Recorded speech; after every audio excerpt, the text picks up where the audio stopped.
gotta wake up early in the morning, a long way go because I gotta find my way. The Lord need to stand up, get there better warning, which makes me know where we early in the morning, a long way go because I gotta find my way. The Lord. Et pour répondre à nos questions ce matin, Sandrine Lemar, qui est sociologue, directrice de la Soft Skills Academy du groupe ISM, et puis Ousseynou Gueye, qui est à ses côtés, directeur exécutif de Polaris Association. Je le disais, on va parler notamment de votre ouvrage « Raconte ton digital ».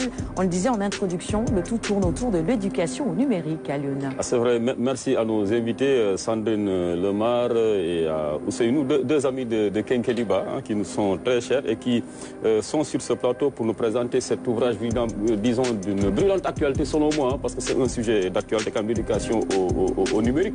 Alors, on en a reçu des auteurs qui ont produit des ouvrages sur ça, sur ce secteur, sur le numérique, sur les dangers auxquels les jeunes font face, mais quand même pas une co-rédaction. C'est une première pour nous quand même de recevoir deux auteurs qui ont uni leurs plumes pour décrypter véritablement ces dangers, essayer d'apporter aussi des solutions, de proposer un remède donc à tous aux décideurs. Alors, comment a eu lieu cette rencontre entre Sandrine, vous qui êtes sociologue, et Ousseynou Gueye, certes un expert du numérique. Alors, comment vous êtes rencontrés au point de nous produire cet ouvrage « Raconte ton digital ». Ça a eu lieu comment, cette collaboration? Eh bien, écoutez, ça a été très simple. Ça remonte à 2 ans, en fait. Oui. Donc, moi, je suis donc au groupe ISM, à la Soft Skills Academy du groupe ISM. Et depuis presque 5 ans, au niveau de cette Soft Skills Academy, j'accompagne des jeunes dans leur construction identitaire. Et je me suis rendu compte qu'aujourd'hui, les jeunes comme les moins jeunes évoluent dans différents mondes. Le monde réel et le monde virtuel. Et que dans ces deux mondes, en fait, les identités sont complètement différentes. Et parfois paradoxales. Et j'ai accompagné des jeunes qui étaient en grande souffrance à cause justement d'un harcèlement ou de photos compromettantes qui étaient diffusées. Encore une fois, j'insiste sur le fait que les jeunes sont touchés, mais les moins jeunes aussi. Ouais. Et voilà, donc moi j'étais dans l'accompagnement de ces jeunes-là, et il y a 2 ans, il me manquait en fait cette compétence numérique. C'est-à-dire que moi je suis sociologue, j'ai une approche en psychologie sociale, mais je n'avais pas cette connaissance de l'outil numérique, c'est pas mon métier. C'est vrai. Et c'est une amie qui m'a parlé d'Ousseynou, puisqu'à l'époque elle était partenaire de Polaris Asso. Et c'est là où en effet on a eu à échanger, Ousseynou et moi, et on s'est rendu compte qu'on était réellement complémentaires. Okay. Et de cette complémentarité, peut-être qu'Ousseynou parlera des actions autres que l'on mène. Et à un moment donné on s'est rendu compte de l'urgence de porter un message, de l'urgence aussi de conscientiser la jeunesse sénégalaise et au-delà de la jeunesse, les parents, sur justement cet outil digital qui est aujourd'hui dans notre quotidien. On voit tout le monde évoluer dans le digital, mais qu'est-ce qu'on y fait? Personne ne se pose la question et on est face vraiment à des grosses problématiques. Et l'idée, c'était de se mettre en lien et de produire quelque chose pour les jeunes, un ouvrage gratuit, diffusé sur le net, téléchargeable, pour tout le monde. Pour un enrichissement mutuel, on va dire. Donc, peut-on dire, Ousseynou, que ça a été une plus-value, cette rencontre entre aussi vous et cette sociologue qu'est Sandrine, pour nous proposer une approche beaucoup plus originale donc, de ce sujet que beaucoup d'auteurs ont fini aussi de traiter? Absolument. Je pense que pour nous aussi, Sandrine était la pièce du puzzle qui manquait à notre mission et à nos actions. Donc ça a été un énorme plaisir de la rencontrer, et depuis lors c'est une très belle aventure qui s'est engagée. Nous effectivement pour la SASO, on évolue sur les questions de renforcement de capacités numériques des jeunes. On fait beaucoup d'éducation numérique, donc nous on est plutôt fort quand tu viens nous voir, comment on peut effacer notre trace sur internet, comment on peut supprimer une photo qu'on a mis quelque part sur Facebook ou sur Instagram. On est un peu capable de t'accompagner. Par contre, quand tu nous dis, oui, j'ai des soucis, ça se gère pas bien dans ma famille, ce qui s'est passé, des photos de moi, là, on avait harcèle sur les réseaux sociaux. Ou bien on harcèle, là, on n'avait pas vraiment cette compétence sociologique, cette compétence humaine à accompagner des jeunes qui étaient parfois du même âge que nous, parfois même qui étaient plus âgés que nous. Ouais. On n'avait pas forcément... Et ça touche même des personnes d'un âge un peu avancé. Oui, bien sûr. On a vu ça sur la toile. Bien sûr. Donc, c'est dans ce sens qu'on s'est rapproché de Sandrine, et depuis 2 ans, on travaille. On est allé à la rencontre de 3000 personnes, je pense, en l'espace de 2 ans. dans pas mal de régions du Sénégal, au niveau de Dakar, du point E, avec la Soft Skills Academy qui a été le premier laboratoire, le point de départ, et ensuite qui s'est très vite élargi. On a été en banlieue à Guédiawaye, on a été à Saint-Louis, on a été à Tassinère, à Mouit, vraiment dans des villes et des villages. Et le retour qu'on a des jeunes, c'est qu'on aimait bien mieux utiliser Internet, mais on n'est pas outillé. L'école ne nous forme pas dessus. Et au-delà de l'école, je pense que la responsabilité d'ailleurs de cette éducation numérique n'incombe pas qu'à l'école. C'est aussi une responsabilité étatique, c'est aussi une responsabilité en termes de politique publique, c'est aussi une responsabilité sociétale et familiale. Donc les jeunes se retrouvent délaissés, voilà, et laissés à eux-mêmes, sans que personne véritablement dans ces sociétés ne s'empare de cette question. Et c'est ce que nous avons voulu faire à travers notre plume, Sandrine et moi. Et c'est un peu la solution que vous apportez à toutes ces dérives qu'on peut noter sur les réseaux sociaux, c'est-à-dire qu'aujourd'hui, il faut absolument que tout le monde s'y mette, que dans la famille, qu'on commence à éduquer, qu'à l'école, qu'on éduque également au digital, la société, que tout le monde puisse participer à cette éducation. C'est la solution qu'apporte le livre? Absolument. Cet ouvrage est destiné aux jeunes, prioritairement aux jeunes, mais dans cet ouvrage, vous allez aussi retrouver des thématiques qui vont plutôt concerner les parents. Donc il y a par exemple une thématique qui s'intitule Parentalité à l'ère du numérique. Au-dedans, on apprend aux parents quels sont les bons réflexes, quelles sont les questions qu'il faut se poser, quelles sont les habitudes qu'il faut avoir à la maison quand on a un enfant qui a 1 an, 2 ans, ou 10 ans, ou 15 ans, et qui peut être potentiellement tenté d'utiliser le smartphone. Donc on lui donne des conseils. Dedans, il y a aussi des thématiques beaucoup plus politiques publiques. Par exemple, on aborde la thématique de l'inclusion numérique là, ou bien la thématique de l'égalité femmes-hommes sur le numérique. Par exemple, ce point, moi, me tient particulièrement à cœur. Je ne sais pas si vous savez, mais aujourd'hui, sur les métiers du numérique, on n'a pas vraiment beaucoup de femmes. Donc je donne souvent cet exemple. Il y a 3 mois, on recrutait sur un métier d'infographe. Infographe qui est pourtant un métier pas le plus poussé dans le digital. On a reçu 300 candidatures, il y avait 297 candidatures hommes et 3 candidatures femmes. Wow. Or ces métiers, ce sont les métiers de demain. Donc c'est quoi la projection? Si rien n'est fait, si les politiques publiques ne sont pas prises dans ce sens-là, si les acteurs de la société civile, si les parents, si la société ne fait pas des efforts dans ce domaine-là, on risque de se retrouver dans 10 ans avec une société où il n'y a que les hommes qui travaillent et les femmes ne travaillent pas, parce que ces métiers du numérique-là, ce sont les métiers de demain. Pourtant, il y a des projets un peu comme Digen Titik qui encouragent justement les jeunes femmes à s'intéresser à ces métiers du numérique.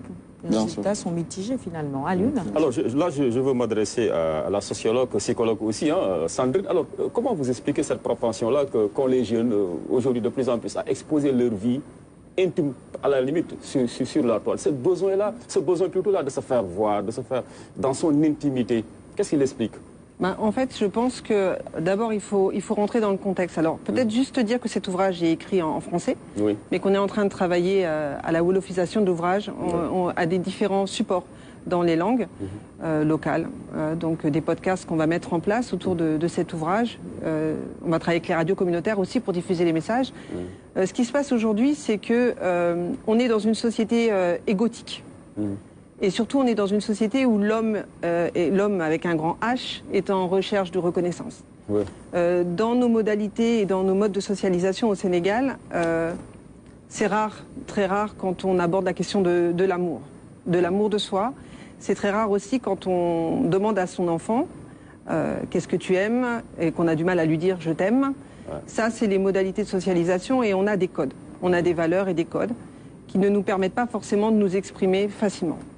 Et du coup, on a la famille, on a la société, et puis on a cette vie parallèle dans les réseaux sociaux.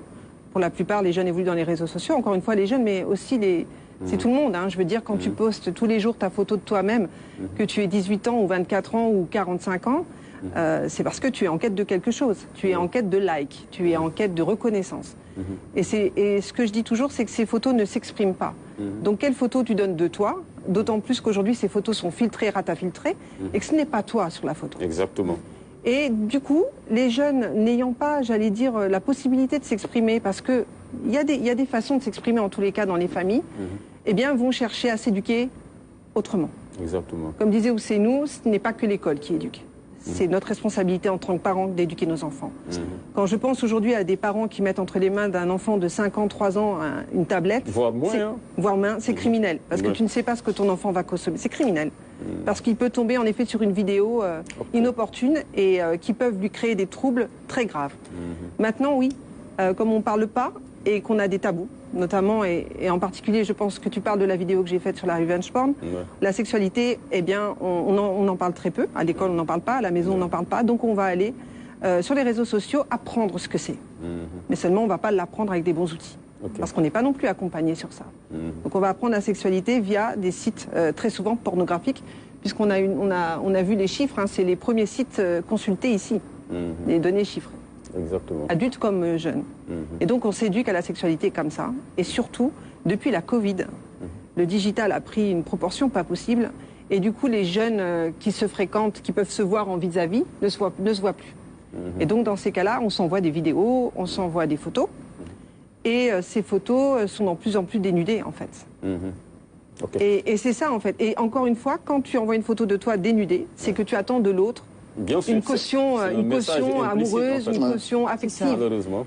Et tu la cherches dans le virtuel, alors qu'il y a des gens autour de toi qui peuvent te prendre dans leurs bras, mais ils ne le font pas. Le virtuel, c'est finalement comme un exutoire pour toutes ces personnes. Ouais, je pense que c'est un exutoire pour tout le monde. Un mirage aussi. C'est un mirage, mais en même temps, c'est un mirage dans lequel la réalité nous revient très vite, en fait. Et c'est là où il y a urgence. Parce que ça revient dans le réel après.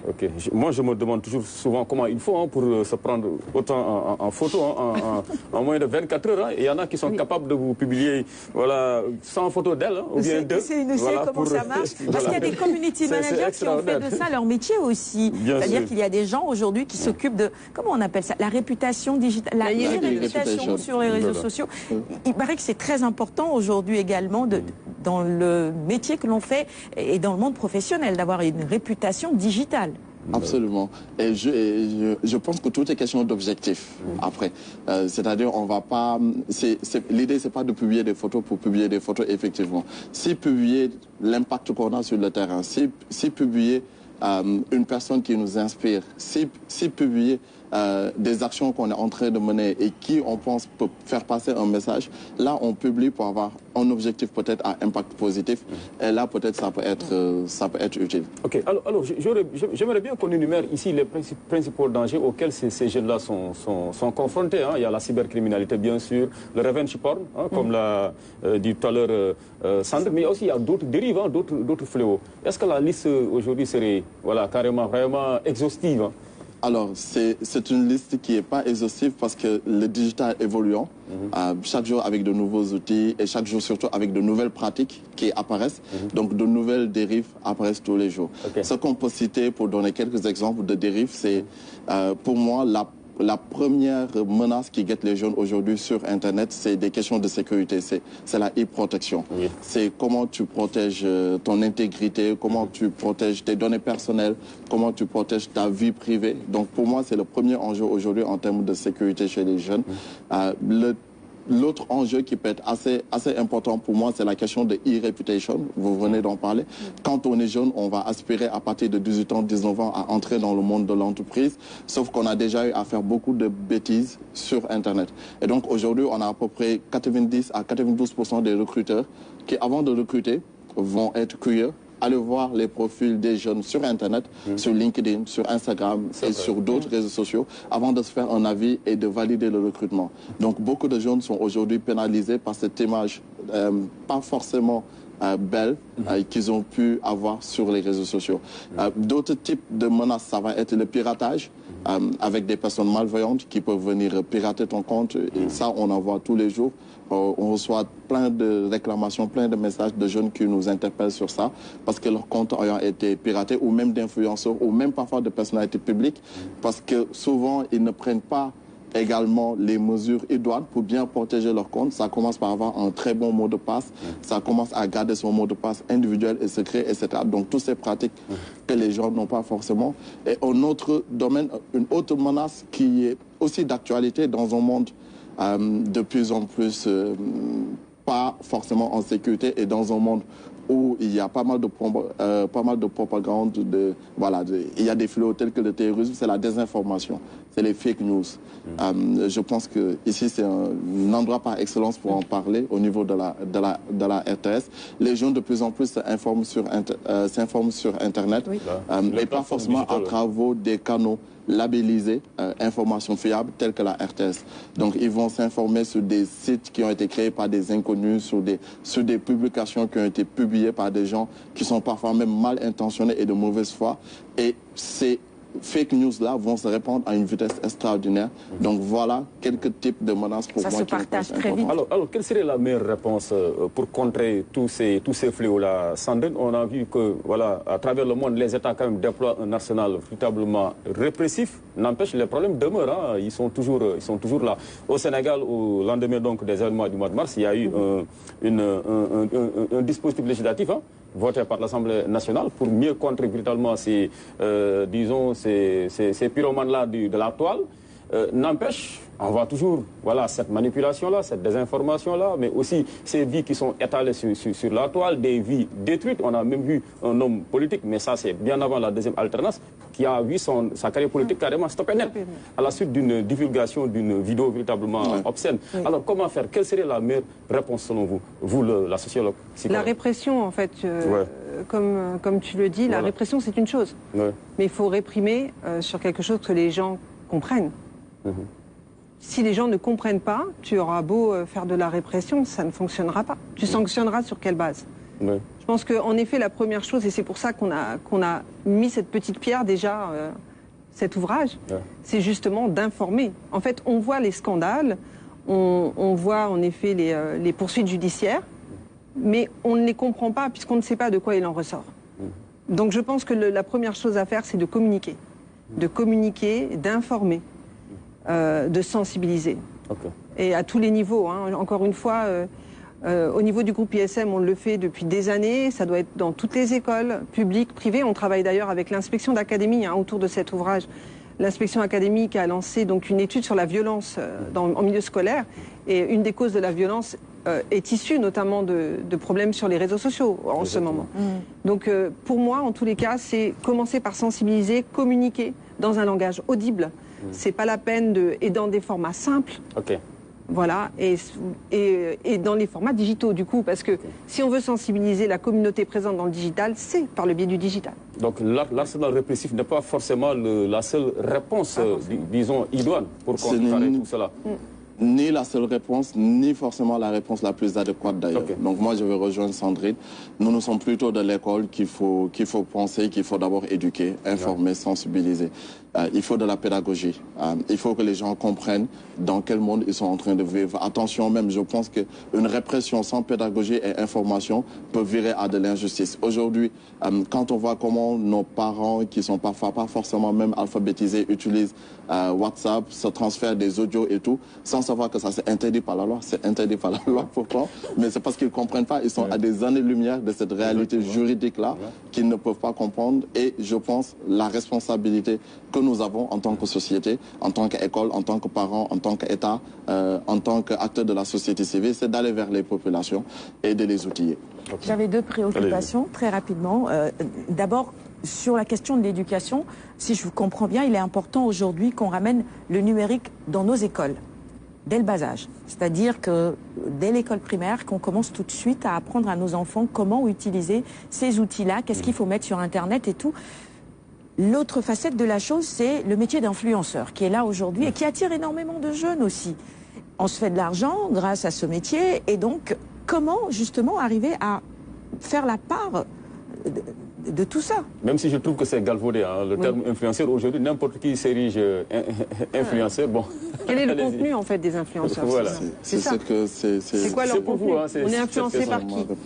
Voilà. Et c'est justement, excuse-moi, je t'ai... Non, allez-y, c'est pour tous les deux. Qui influence qui, en fait? Et quel type d'influenceurs on suit dans cette société qui est la nôtre? Encore une fois, nous, en tant que Sénégalais, on est influencés par des gens qui ne sont pas sénégalais, ou quand c'est sénégalais, ils copient d'autres modèles. Les influenceurs ont du contenu. L'influenceur n'influence que l'influençable. Quand on est ancré en soi, on n'a pas besoin d'être influencé. Voilà. Et justement, on est influenceur comme ça, on devient... TikToker, on danse toute la journée et on divertit. On n'éduque pas, en fait, encore une fois. C'est une société du divertissement. Et ce qui est grave, c'est que nous, on n'en est pas conscient. Là, ailleurs, dans le monde, on en est conscient. Et on est en train de travailler sur ça, mais pas nous. La psychologue est dans ma tête, hein, parce que c'est ce que j'ai dit hier en coulisses à Mahfouz. Hein, c'est mon point de vue. C'est nous, allez-y. Ensuite, coach Tandara. Je suis totalement d'accord avec elle. Alors, je reviens sur la question de Sarah qui révèle d'ailleurs un certain nombre de défis et de challenges. Effectivement, on pense qu'il faut de plus en plus introduire assez tôt les jeunes sur les questions du numérique. Parce que la Covid nous l'a montré. Aujourd'hui, il est absolument indispensable que l'école s'adapte à l'ère post-Covid en ayant des moments où les jeunes se connectent sur Internet, pas pour être forcément des influenceurs, mais pour apprendre, pour éveiller leur créativité, pour entreprendre, etc. Maintenant, vous posez la question de l'influence. Je rejoins Sandrine, c'est aussi une question de contenu. Je pense que nous avons la responsabilité, et c'est notre parti pris, d'avoir de nouveaux modèles d'influenceurs. Moi, je parlerai aussi de créateurs de contenu. C'est pas forcément... Je pense qu'on a intérêt dans notre pays à mixer les typologies d'influenceurs. Je pense qu'aujourd'hui, on a peut-être 90% des influenceurs qui sont soit dans de l'humour, soit dans des choses qui sont pas forcément... Voilà, dans le divertissement. Oui. Je pense qu'on gagnerait, et pourtant, il y a des jeunes qui brillent.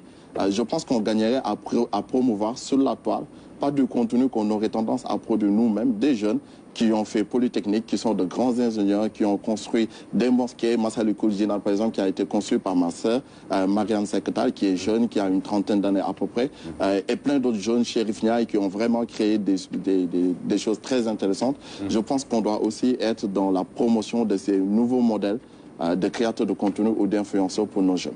On a 2 minutes, coach Tandara. Juste avant, peut-être, je place ce commentaire de Diatou Ali qui dit influenceurs et activistes aussi. Donc, c'est pas que les influenceurs, il y a aussi beaucoup d'activistes sur les réseaux sociaux. Oui, coach. Moi, je sais pas que ce sont de très bons outils pour la communication. Mais malheureusement, c'est ces excès dont on parlait tout à l'heure. Mais qu'est-ce qu'il faut faire justement pour éradiquer? Je sais que ce n'est pas possible. Ou peut-être si c'est possible, surtout les fake news, je ne sais pas. Qu'est-ce qu'il faut faire puisque ça fait des ravages. Ça fait des ravages, ça crée de l'angoisse. Vraiment, souvent, c'est même de la sidération pour certains. Mais qu'est-ce qu'il faut faire justement pour... Même si on ne peut pas éradiquer, des mesures à prendre selon vous? Les fake news? Oui. Alors pour nous, on en revient à notre problématique de tout à l'heure, à la solution qu'on avait esquissée, c'est l'éducation au numérique. C'est préparer tous les jeunes, toute la population à ce sujet-là. Moi, j'ai un concept que j'aime bien, c'est le concept d'alpha-numérisation. Donc avant, on parlait d'alphabétisation, il fallait alphabétiser tout le monde. Aujourd'hui, on parle d'alpha-numérisation, puisque tout le monde utilise le numérique. Donc nous, on pense que dans une société où le maximum de personnes seraient éduquées au numérique, seraient sensibilisées et informées, on aurait moins de place à ces fléaux-là tels que les fake news. Oui. Sandrine, vous voulez rajouter quelque chose? Non, je pense que ça rejoint ce qu'on disait aussi tout à l'heure. Je pense que plus on va former, plus on verra que l'information est fausse. Parce qu'en fait, on arrive à décortiquer une fake news. Si on a les éléments en fait pour pouvoir décrypter la fake news, mais ça prend. Tout ça, c'est pour ça qu'il faut apprendre. Merci beaucoup Sandrine. Voilà, Ousseynou, mais reste avec nous. On n'a pas encore épuisé le sujet. Moi, j'imagine que ça explose sur notre plateforme digitale. C'est ce que j'allais dire, sur les réseaux sociaux. D'actualité qui intéresse tous les Sénégalais. On reviendra donc sur les autres aspects qui auraient été occultés donc, dans cette première partie. Merci. Je lis quelques commentaires avant qu'on regarde le clip du jour et je vous annonce que dans la deuxième partie, Alioune Diop ouvrira les archives pour vous, chronique archives. Donc, Diatou Alissène qui nous regarde ce matin. Alors, elle dit le contenu, c'est la clé en communication digitale. Il y a également ce matin Santou Toussaint qui nous regarde depuis Paris. Alors il dit très belle initiative de sensibiliser des jeunes pour les réseaux sociaux, l'utilisation bien sûr sur Instagram. Quand je vois de très très jeunes filles sénégalaises dénudées, eh bien pour moi c'est tout simplement triste. Des questions pour vous de Thierry Bonan ce matin. De ce fait, dit-il, le sujet est pertinent. Bien sûr, je vous regarde depuis Liberté 6. J'aimerais poser quelques questions à vos invités. Quelles seront les solutions pour éradiquer ce fléau? Vous y avez déjà un tout petit peu répondu. Y a-t-il un programme pour sensibiliser les jeunes sur toute l'étendue du territoire? De telles choses, l'État devrait également intervenir. C'est son avis. Un dernier commentaire peut-être avant de vous laisser réagir. Ibrahima Tagourla nous regarde également ce matin. Alors il dit merci à la RTS. Alors là il parle plutôt du match et de la cérémonie d'ouverture. Merci également d'avoir suivi. Alors justement, on va revenir peut-être très rapidement sur Thierry Bonan qui parle de programmes qu'on pourrait exécuter sur toute l'étendue du territoire. Ça m'a l'air pertinent. Mais bien sûr, je pense qu'il faut utiliser les canaux appropriés pour cela et être capable de créer de grandes synergies pour cela. Le problème est tellement grand que je pense qu'une seule association, une seule école, avec nos modestes personnes, on ne peut pas forcément résoudre ces problématiques-là. Donc nous sommes en train de les construire, ces unions-là. Donc aujourd'hui, on a créé un consortium pour l'éducation numérique des jeunes au Sénégal. Et dedans, on a rassemblé des écoles, on a rassemblé des acteurs de la société civile, on a rassemblé la FASTEF, qui est la faculté de l'Université Cheikh Anta Diop de Dakar, qui forme les enseignants, qui sont déployés dans toutes les écoles, collèges et lycées de ce pays. On est aussi en train de travailler avec l'inspection d'académie, Sandrine vient de le dire, avec l'État, avec le ministère de l'Éducation nationale, avec qui des discussions sont en train d'être initiées pour voir comment on peut avoir un programme global et national pour éduquer le maximum de jeunes, le maximum de personnes sur ces sujets-là. Je pense que se cache derrière un autre enjeu qui nous paraît aussi important, c'est un enjeu d'équité sociale. Comment faire pour que ceux qui sont également dans les endroits reculés, ceux qui sont dans des villages, puissent également avoir accès à de l'éducation numérique. Parce que pour nous, il n'est juste pas possible que le numérique vienne dans nos sociétés pour creuser des inégalités qui existent déjà. Or, aujourd'hui, ce qu'on constate, c'est que les victimes, souvent des menaces d'Internet, des dangers du net, ce sont les populations qui sont déjà plus ou moins laissées en rade. C'est les populations qui sont déjà vulnérables. Donc souvent, c'est les jeunes. Parmi les jeunes, je pense que vos commentateurs viennent de le dire, souvent c'est les filles. C'est les jeunes filles. Donc ce sont les populations qui sont déjà vulnérables, qui sont les plus exposées. Et donc pour nous, il est absolument inconcevable que le numérique vienne pour creuser des inégalités. Il faut plutôt que le numérique puisse donner la chance à tout le monde, puisse permettre à tout le monde de s'insérer dans notre société. Insertion professionnelle, insertion sociale, insertion économique. Merci beaucoup. Si je peux dire quelque chose, autour du guide justement, à notre échelle déjà au niveau du groupe ISM et de Polaris Asso, on forme des coachs autour du guide puisqu'il y a 15 thèmes à l'intérieur et on va déployer déjà à notre échelle ce qui sera possible de déployer. Très bien. Merci beaucoup pour tous ces commentaires très pertinents. Hein, évidemment, il y a encore énormément de réactions sur les réseaux sociaux. Je sais que le débat intéresse notre ami Samba Guissé qui nous regarde également ce matin. Si je ne lis pas son commentaire, il va m'en vouloir parce qu'il est dans le digital et il est enseignant aussi. Alors bonjour Sarah, dit-il. Une des réponses, c'est d'intégrer, dit-il, dans le dispositif les enseignants, vous venez d'en parler d'ailleurs, qui doivent proposer un contenu alternatif. C'est parce que nos enseignants, pour la plupart, ne mettent pas du contenu que les jeunes ont tendance à aller voir ailleurs. Bonjour les dégâts, dit-il. Merci mon cher Samba Guissé. On va regarder maintenant le clip du jour. On vous retrouve en plateau dans un petit moment pour la suite. Restez avec nous. Avec ce clip qui nous emmène tous à réfléchir sur notre utilisation de ces petits joujoux qui finalement sont devenus pour nous nécessaires. On s'y accroche. On est tous devenus quelque part accros à ces smartphones. Mais nous font-ils véritablement du bien? Et qu'est-ce qu'on fait de ces outils-là? C'est la question et c'est toute la question aujourd'hui. 7h32, on va regarder maintenant le bulletin d'infos complet. Dans un petit moment, on vous retrouvera en plateau pour la chronique archive avec Alioune Diop et puis, bien évidemment, d'autres questions pour nos invités du jour. À tout de suite.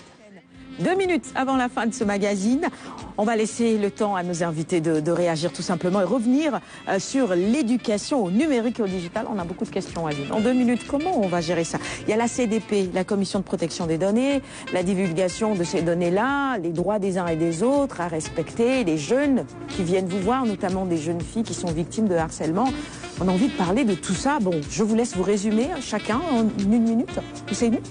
Oui, peut-être ce qui peut m'interpeller dans ce mot de conclusion, c'est ce mot de droit des enfants, de droit des jeunes que vous venez de soulever. Effectivement, les jeunes ont des droits aujourd'hui sur Internet consacrés à l'échelle mondiale, à l'échelle internationale. C'est aussi finalement quelle pression on met à ces gens du numérique, à ces acteurs du numérique qui parfois enfreignent ces lois-là et ces droits que les jeunes ont. C'est par exemple le droit à l'oubli. Il doit être possible aujourd'hui que les grands groupes, que les gens du net fassent des efforts pour simplement supprimer des traces d'un jeune qui à 12 ans a publié des photos de lui et qui à 24 ans le regrette parce qu'il a besoin d'avoir un emploi. Que les jeunes aussi puissent simplement faire du signalement, puissent dénoncer sur Internet des faits dont ils sont victimes des faits de cyberharcèlement ou des faits de piratage ou autres. Peut-être le mot de la conclusion, c'est merci pour votre invitation. Ça a été un énorme plaisir de partager encore une fois ce plateau de Kenkeliba matinal dans la très bonne ambiance. Merci. Le message que je finirai par lancer, c'est à toutes les personnes de notre société, à l'école, à l'État, au président Macky Sall, au ministre de l'Éducation nationale. Ensemble, engageons-nous pour faire en sorte que le numérique soit un levier d'épanouissement et non de menace pour notre jeunesse. Sandrine Lemar, des conseils de la sociologue pour terminer. Surtout sur la reconstruction de ces vies brisées. Alors, déjà, peut-être dans cette reconstruction, en fait, c'est inviter toutes ces personnes qui doivent se reconstruire après par des épreuves dans le digital, de revenir dans le réel. C'est-à-dire qu'on en a parlé tout à l'heure, hein, le fait d'être aimé sur les réseaux sociaux, ça réveille en nous des excès de dopamine. Ça devient une addiction aussi. Ousseynou le disait tout à l'heure, c'est biologique en fait la relation qu'on a au téléphone. C'est ça. On est aimé et on est apprécié et ça nous fait du bien. Donc le conseil à donner, c'est de revenir dans le réel, de tenter de se déconnecter. Et puis surtout de s'exprimer. Et de s'exprimer dans des modalités propres à notre société. On ne s'exprime pas n'importe comment, avec n'importe qui. Parce qu'on a quand même des valeurs que sont le Soutoura. Il faut faire attention à ce que l'on dit et comment on le dit. Merci beaucoup Sandrine Lemar, merci Ousseynou Gueye. Et merci également à Geneviève Ndoye qui a permis évidemment que vous puissiez être sur ce plateau aujourd'hui. Merci coach, merci à Lune. C'est fini pour ce matin. Raconte ton digital. Allez lire cet ouvrage coécrit par nos invités de ce matin pour être mieux éduqués au numérique. À demain pour le dernier numéro de la semaine. Au revoir.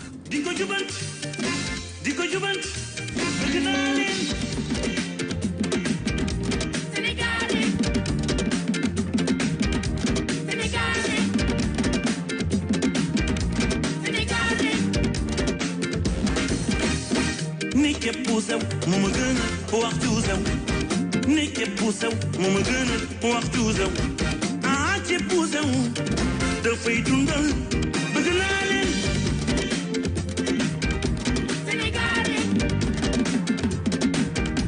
Sénégalais Sénégalais wo wo wo wo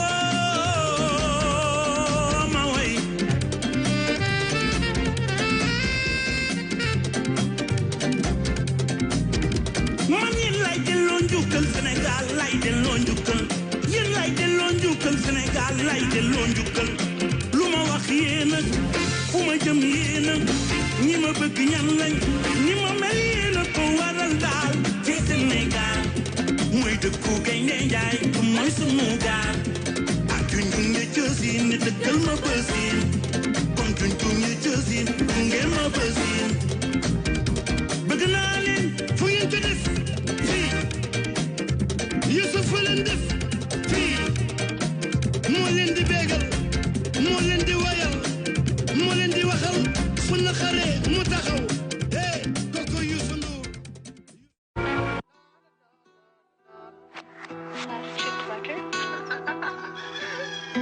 I gotta wake up early in the morning, a long way but go because I gotta find my way. The Lord need to stand up.